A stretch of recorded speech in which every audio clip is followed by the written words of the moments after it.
মানে মনে হয় মেয়েটা একটা তার ঘরে একটা অপায়া, মেয়েটা একটা মানে তার জন্য একটা বিপদ।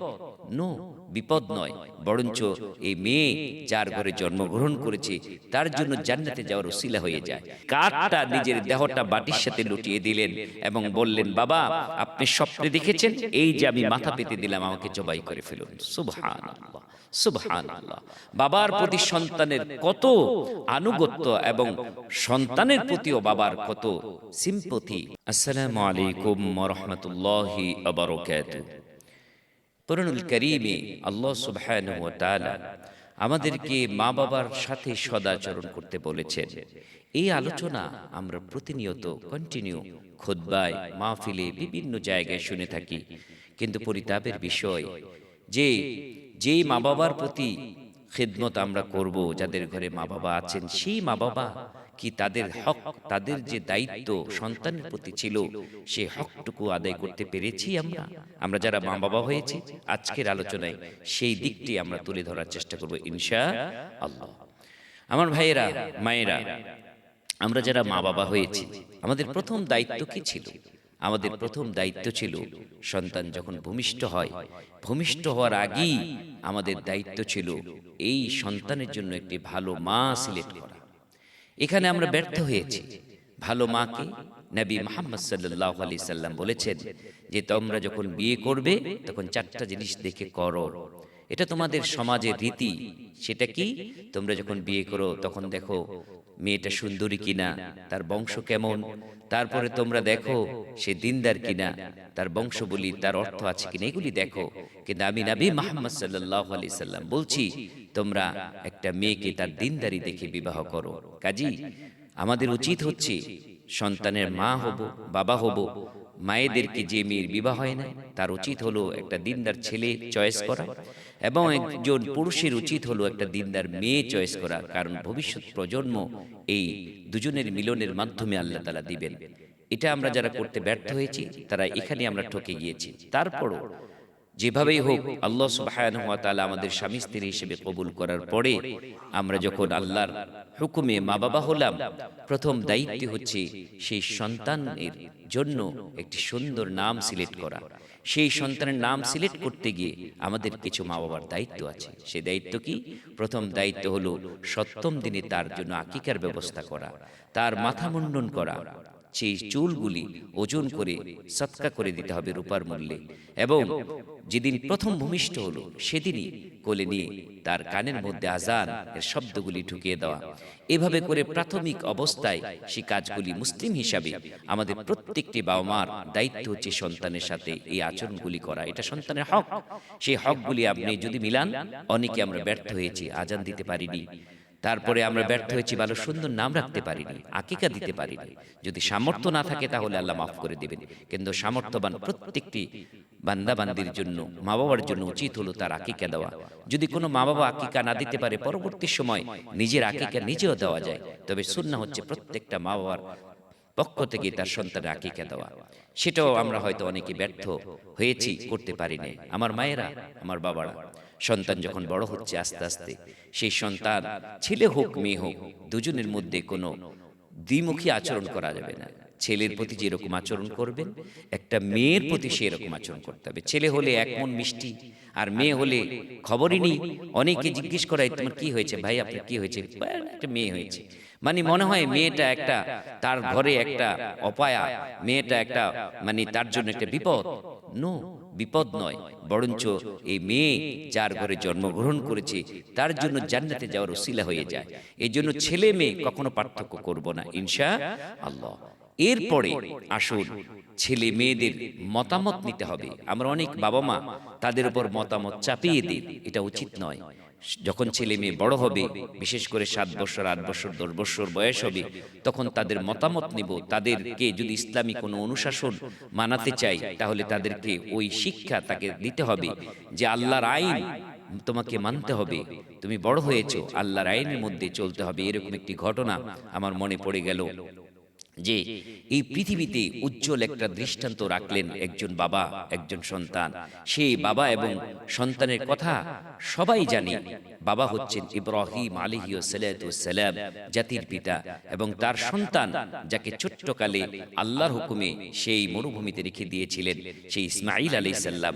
সেই ইসমাঈল এবং ইব্রাহিম আলাইহিস সালাম, যে বাবা বেটার যে মধ্যে যে সুসম্পর্ক, সেই সুসম্পর্ক এবং সন্তানের মতামত নেওয়ার যে একটা প্রশিক্ষণ ইসলাম দিয়েছে, যেটা আমরা অনেকে অপেক্ষা করে চলি, এটা কিন্তু উচিত নয়। সেখান থেকে আমরা জানতে পারবো এই ঘটনা থেকে। আল্লাহ সুবহানাহু ওয়া তাআলা বলছেন, ফালাম্মা বালাগা মাআহুস সা'য়া قال يا بني إني أرى في المنام। যখন তিনি বাবার সাথে মার সাথে চলাফেরার বয়সে উপনীত হয়ে গেলেন ইসমাঈল আলাইহিস সালাম, ঠিক ওই মুহূর্তে আল্লাহ সুবহানাহু ওয়া তাআলা ইব্রাহিম আলাইহিস সালামকে একটি স্বপ্ন দেখিয়েছিলেন। সেই স্বপ্ন কি দেখালেন? এই কথা, এই স্বপ্নটা ছিল নবীদের জন্য ওহী, নবীদের জন্য সত্য, যেটা বাস্তবায়ন করতেই হবে নবীদের। সেই স্বপ্ন বাস্তবায়নের জন্য তিনি সন্তানের কাছে আসলেন। ইচ্ছে করলে সেই স্বপ্ন বাস্তবায়ন ছেলের অনুমতি ছাড়াই করতে পারতেন, কিন্তু আল্লাহ সুবহানাহু ওয়া তাআলা জানিয়ে দিলেন না, যে বাবার সন্তানের প্রতি কেমন আচরণ দেখো। সন্তানকে নির্জনে নিয়ে বাবা প্রস্তাব দিচ্ছে কি, ইয়া বুনাইয়া ইন্নী আরা ফিল মানামি আন্নী আযবাহুকা ফানজুর মাযা তারা। ইয়া বুনাইয়া, ও আমার আদরের সন্তান, আমি স্বপ্নে দেখেছি আন্নী আযবাহুকা, তোমাকে জবাই করছি। ফানজুর মাযা তারা, এই যে আমি স্বপ্নে দেখেছি তোমাকে জবাই করছি, এই বিষয়ে তোমার রায় কি, তোমার অভিমত কি? বাবা দেখেছে স্বপ্নে জবাই করতে, এটা উনি করে ফেলতে পারতেন, সন্তানকে জিজ্ঞেস করার কোনো প্রয়োজন ছিল না, কারণ নবীদের স্বপ্ন হচ্ছে সত্য স্বপ্ন। ইচ্ছে করলেই তারা এটা করতে পারতেন, এটা সত্য, এটা শয়তানের পক্ষ থেকে হয় নাই, আল্লাহ নিজে স্বয়ং নবীকে স্বপ্নে দেখিয়েছেন, কাজে তিনি করতে পারতেন। কিন্তু সন্তানের মতামত নেওয়া যে কত গুরুত্বপূর্ণ, এই আয়াত থেকে আমরা জানতে পারি। তখন সন্তান, ছোট্ট শিশু ইসমাঈল, তিনি কি উত্তর দিয়েছিলেন, এটা খুব, সন্তান যারা আছি আমরা, ছোট্ট সন্তান, তাদেরকে এই ঘটনা শোনাতে হবে, যে সন্তান যে বাবার যে কথাগুলি কিভাবে মনোযোগ সহকারে শুনে কি উত্তর দেয়, সেই কথা আল্লাহ তাআলা তুলে ধরছেন। ইয়া আবাতি ফাআল মা তু'মার সাতাজিদুনি ইনশাআল্লাহু মিনাস সাবিরিন। সন্তান বলছে, বাবা এটা তো আপনি আল্লাহর পক্ষ থেকে আপনি স্বপ্ন দেখেন না, আপনি আদেশ হয়েছেন, আদেশপ্রাপ্ত হয়েছেন। ছেলে বলছে, তু'মার সাতাজিদুনি ইনশাআল্লাহ, ইনশাআল্লাহ বলছেন, আল্লাহ যদি চায় তাহলে আমি এখনই রেডি আছি জবাহ হয়ে যাওয়ার জন্য। সুবহানাল্লাহ। সন্তান কোনো আপত্তি তোলেন নাই যে আপনি স্বপ্নে দেখেছেন, এরকম বলেননি, বলেছেন যে আপনি যেহেতু স্বপ্নে দেখেছেন এটা আল্লাহর পক্ষ থেকে আদেশ, এবং তিনি বললেন সাতাজিদুনি ইনশাআল্লাহু মিনাস সাবিরিন, আমি সবুরকারীদের অন্তর্ভুক্ত হতে চাই। তখন আল্লাহ সুবহানাহু ওয়া তাআলা সাক্ষ্য দিচ্ছেন, ফালাম্মা আসলামা ওয়া তাল্লাহু লিল জাবিন, যে যখন ইব্রাহিম এবং ইসমাঈল দুজনেই আত্মসমর্পণ করে ফেললেন, কি, একজন নিজের কলিজার টুকরা নিজের সন্তানকে জবাই করে দেওয়ার জন্য, আর অন্যজন নিজের জীবনটাই আল্লাহর রাহে দিয়ে দেওয়ার জন্য রেডি হয়ে গেলেন। কেমন রেডি হলেন? ফালাম্মা আসলামা ওয়া তাল্লাহু লিল জাবিন, নিজের কাঁধটা, নিজের দেহটা বাটির সাথে লুটিয়ে দিলেন এবং বললেন, বাবা আপনি স্বপ্নে দেখেছেন, এই যে আমি মাথা পেতে দিলাম, আমাকে জবাই করে ফেলুন। সুবহানাল্লাহ, সুবহানাল্লাহ। বাবার প্রতি সন্তানের কত আনুগত্য, এবং সন্তানের প্রতিও বাবার কত সিম্পথি, যে আমার রায়টা, আমার স্বপ্নটা সে আমার পক্ষে কাজ করে কিনা, একটু রায় নিয়ে নিয়েছে, এবং এই রায়ের বদৌলতে যখন বাপ বেটা রেডি হয়ে গেছে, আল্লাহ রাব্বুল আলামিনের এই হুকুম মানার জন্য হাতে ছুরি নিয়ে সন্তানের গলায় যখন চালিয়ে দিলেন, পৃথিবীর সব অবাক দৃষ্টিকোণ থেকে তাকিয়ে থাকলো, আকাশ বাতাস সব স্তব্ধ হয়ে গেল। আজকেই পৃথিবীর প্রথম ইতিহাস রচিত হবে, নিজের সন্তানের গলায় ছুরি দিয়ে নিজের সন্তানকে জবাই করে দিবে। কিন্তু আল্লাহ সুবহানাহু ওয়া তাআলা এটা চাননি।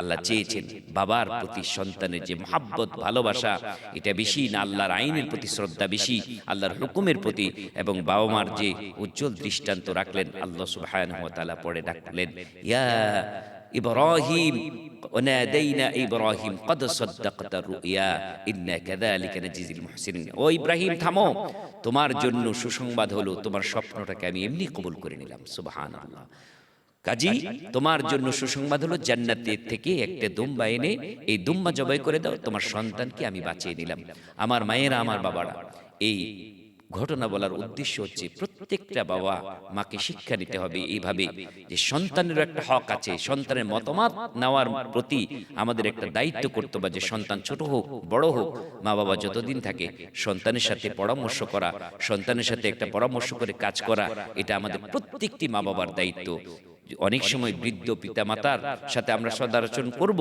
অবশ্যই করব কিন্তু পিতামাতারও উচিত আমার সন্তান বড় হয়ে গেছে তারপরও তার মতামত নিয়ে কাজ করা এভাবে যদি আমরা উভয়ের প্রতি সম্মান শ্রদ্ধা বোধ রেখে কাজ করি তাহলে আল্লাহ রাব্বুল আলামিন আমাদেরকে বারকা দান করবেন এই প্রত্যাশা রেখে আজকের মতো বিদায় নিচ্ছি আল্লাহ হাফিজ আসসালামু আলাইকুম ওয়া রাহমাতুল্লাহি ওয়া বারাকাতুহু